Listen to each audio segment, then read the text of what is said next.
Naked bikes represent pure motorcycling. No fairings to hide behind, no pretense, just raw mechanical honesty and the wind in your face.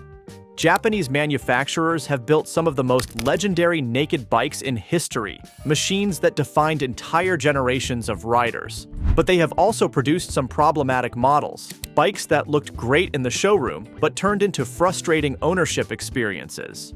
The 3 worst buys. Number 3. Kawasaki Z125 Pro. The Kawasaki Z125 Pro entered the market in 2017 as a naked version of the popular Grom competitor. This 125 cubic centimeter single-cylinder engine produces around 8 to 10 horsepower and roughly 7 to 8 pound-feet of torque. The bike weighs 224 pounds wet and uses a 4-speed transmission.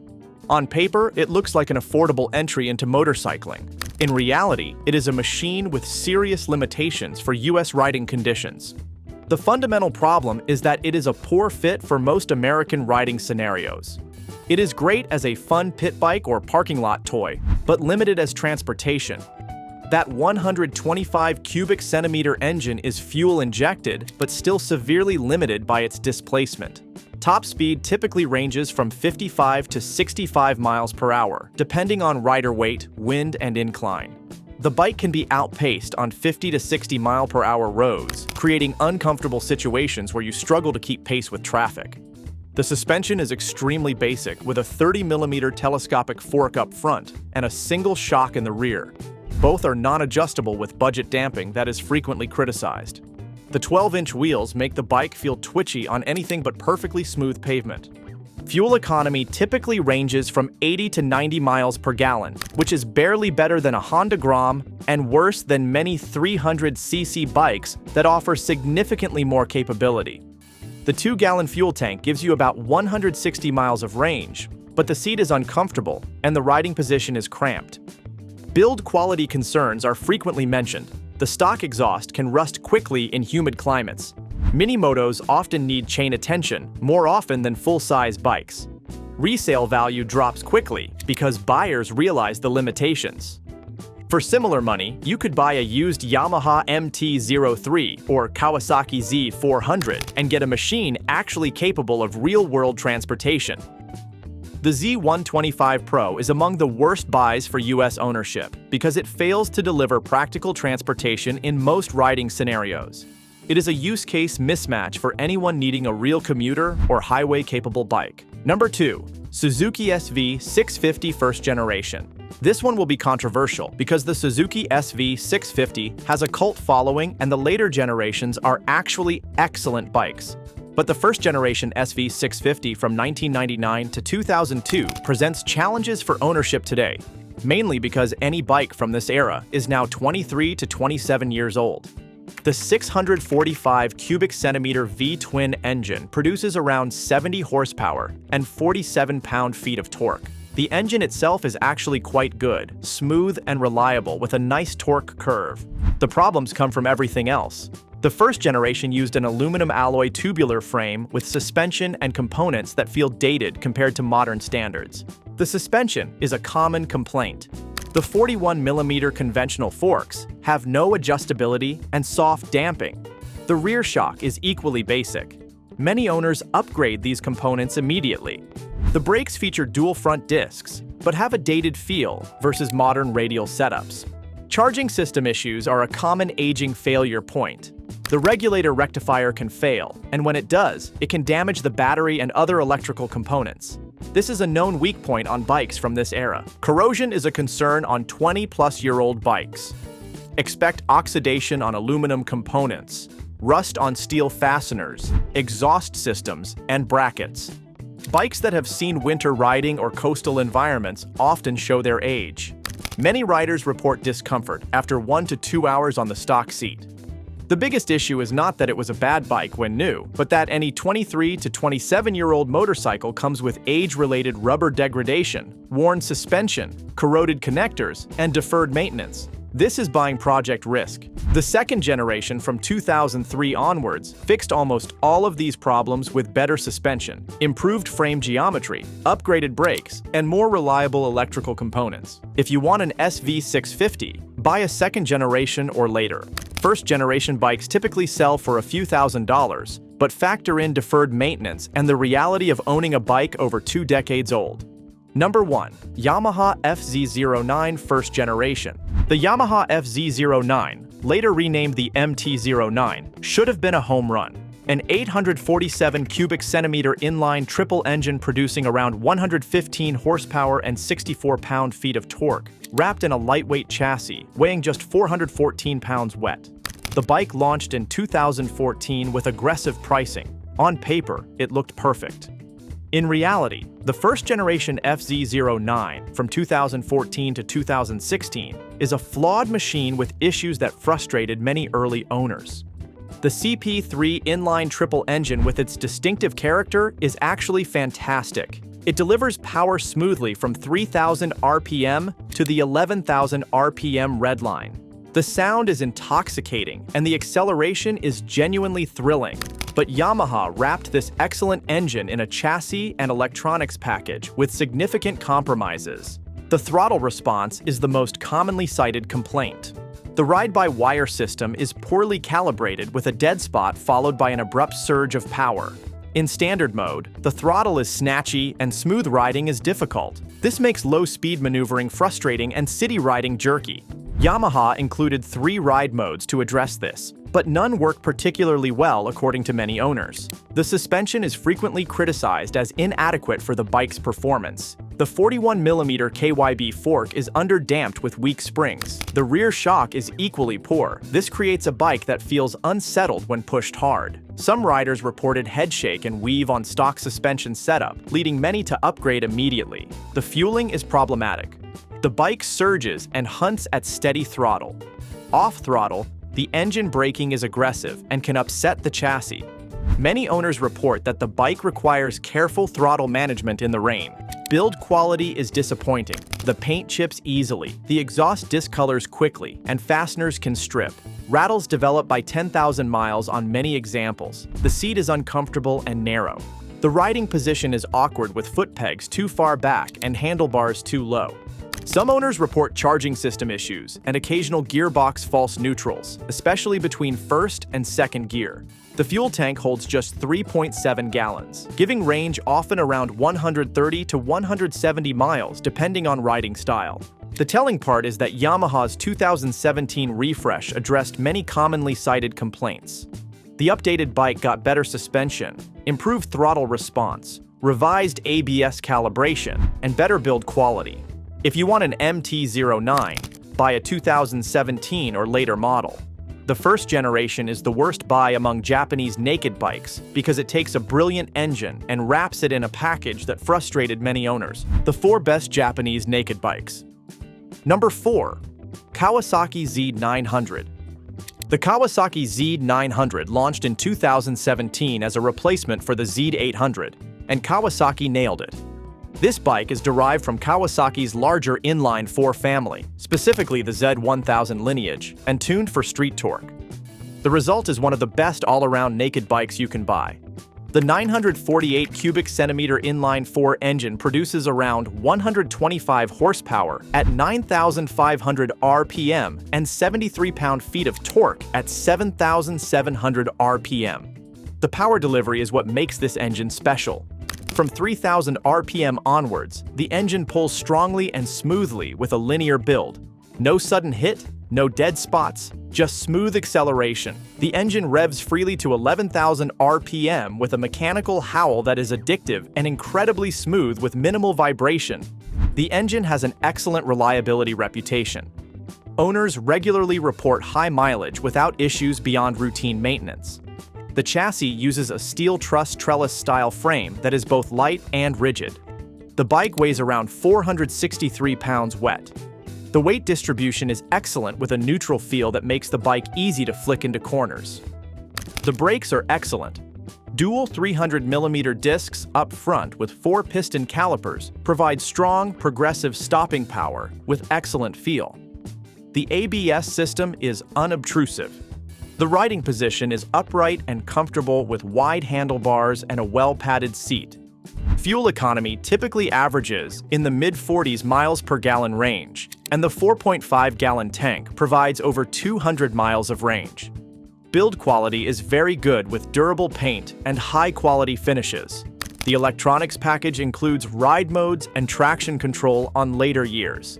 The LCD display is clear and provides all necessary information. The Z900 is also a great value with new bikes, typically starting in the high $8,000 to low $9,000 range. Used examples from 2017 to 2019 can be found in the $6,000 to $7,000 range. The Z900 succeeds because it does everything well without major weaknesses. It is fast enough to be exciting, comfortable enough for daily use, reliable, and affordable. Number 3. Honda CB650R. The Honda CB650R represents Honda's philosophy of building motorcycles that prioritize refinement and reliability. This bike uses a 649 cubic centimeter inline 4 engine producing around 94 horsepower at 12,000 RPM and 47 pound-feet of torque at 8,500 RPM. The inline 4 engine is a jewel. It revs to 12,000 RPM with turbine-like smoothness. The sound is pure Honda inline 4, a mechanical symphony that builds from a mellow burble to a screaming wail at redline. This is an engine that rewards using the full rev range, and the 6-speed transmission has perfectly spaced ratios. The power delivery is linear and predictable. The engine makes decent power from 4,000 RPM onwards, but really comes alive above 8,000 RPM. This high-revving character might not suit everyone, but for riders who enjoy working the gearbox, it is deeply rewarding. The engine has an outstanding reliability reputation, with generally excellent long-term durability. Valve checks almost never require actual adjustment, because Honda's tolerances are so precise. The chassis uses a steel diamond frame that is both rigid and light. The bike weighs around 445 pounds wet, making it one of the lighter bikes in its class. The suspension uses a Showa SF FBP fork, typically with preload adjustment only, plus rear shock preload adjustment. The suspension action is firm but compliant, providing excellent feedback. The brakes are superb. Dual 310mm discs up front with 4-piston Nissan calipers provide powerful, progressive stopping with excellent feel. The riding position is sporty but not uncomfortable with handlebars positioned slightly forward.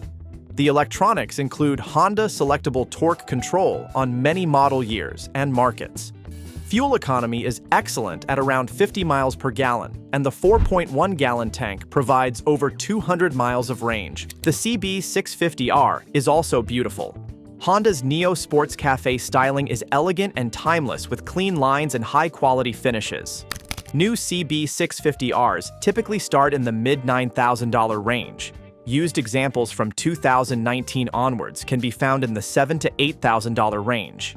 The CB650R is for riders who appreciate quality and craftsmanship. This is a bike that will serve you faithfully for decades. Number 2. Yamaha MT-07. The Yamaha MT-07 changed the middleweight naked category when it launched in 2014. Yamaha took a simple formula, a torquey parallel twin engine in a lightweight chassis with minimal electronics, and executed it brilliantly. A decade later, it remains one of the best motorcycles you can buy at any price. The 689 cubic centimeter CP2 270-degree crank parallel twin engine produces around 74 horsepower at 9,000 RPM and 50 pound-feet of torque at 6,500 RPM. The engine's character is what makes it special. The 270-degree crank gives it an irregular firing order with V-twin-like feel and sound. The power delivery is perfect for real-world riding. The engine makes strong torque from 3,000 RPM onwards, pulling cleanly from low revs.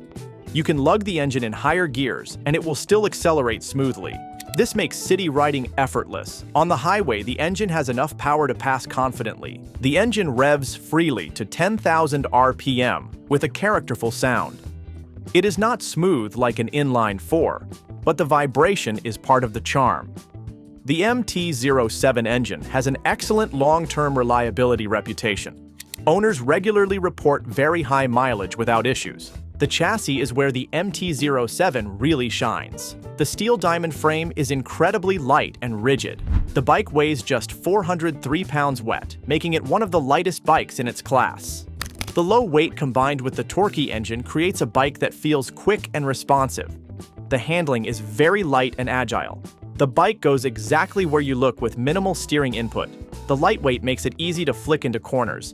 The bike feels planted and confidence-inspiring even when pushed hard. This is handling that makes average riders feel like expert. Fuel economy is excellent at around 55 miles per gallon, and the 3.7-gallon tank provides over 200 miles of range. The electronics are minimal, with ABS availability depending on year and market. This simplicity is part of the appeal. The MT-07 is an incredible value, with new bikes typically starting around $8,000. Used examples are plentiful, with clean MT-07s from 2015 onwards, often found in the $4,000 to $6,000 range. The MT-07 succeeds because it focuses on what matters most: a great engine, excellent handling, lightweight, and strong reliability. It is a simple, honest motorcycle that is fun to ride every single day. Number 1. Suzuki SV650 second generation, and later. The Suzuki SV650 is a legend in the motorcycle world. Since its introduction in 1999, the SV650 has been the bike that countless riders learned on, grew with, and never wanted to sell. But it is the second generation from 2003 onwards, and especially the third generation from 2017 onwards, that represents the absolute best Japanese naked bike you can own. The 645 cubic centimeter 90-degree V-twin engine produces around 75 horsepower at 8,500 RPM and 47 pound-feet of torque at 8,100 RPM. The 90-degree V-twin configuration creates an engine that sounds exotic and delivers power in a way that is both smooth and characterful. The power delivery is what makes this engine legendary. From 3,000 RPM onwards, the engine pulls strongly with a linear build that never feels abrupt. The torque curve is broad and flat, meaning you have usable power everywhere in the rev range. You can short shift and ride lazily, or rev it out and enjoy the rush to redline. The engine is flexible and forgiving. The sound is intoxicating. The V-twin burble at idle gives way to a mechanical howl as the revs rise. It has character that inline fours cannot match. The engine feels alive with a slight vibration that reminds you that you are riding a machine. The SV650 engine has an outstanding reliability reputation. This is one of the most reliable motorcycle engines ever built. Owners regularly report extremely high mileage without major issues. Follow Suzuki's maintenance schedule, and this engine will run forever with basic maintenance. The handling is superb. The bike is neutral and predictable, going exactly where you point it. The steering is quick without being nervous. The weight distribution is perfect, making the bike easy to flick into corners and stable at speed. The riding position is comfortable and neutral, with handlebars positioned for an upright posture. The seat is well padded. The foot pegs are positioned for comfort. The result is a bike equally at home, commuting, touring, or carving canyons. Fuel economy is excellent at around 50 miles per gallon, and the 3.8-gallon tank provides nearly 200 miles of range. Build quality is very good, especially on third-generation bikes. The electronics on the third generation include ABS and a low RPM assist system that prevents stalling. The SV650 is an incredible value, with new third-generation bikes typically starting around $7,000 to $8,000. Used second-generation bikes from 2003 to 2016 can often be found in the $3,000 to $5,000 range. Used third-generation bikes from 2017 onwards typically sell in the $5,000 to $6,000 range. These bikes hold their value well because demand is always strong. The SV650 is also incredibly versatile. It works as a beginner bike because it is forgiving and manageable. It works as an experienced rider's bike because it is engaging and fun. It works as a commuter because it is reliable and fuel efficient. It works as a track day bike because the handling is excellent and parts are cheap. It works as a tourer because it is comfortable and has good range. And there you have it. The 3 worst buys and 4 best Japanese naked bikes you can own. The worst buys share common problems: poor fit for US riding conditions, age-related issues, and compromises that make ownership frustrating.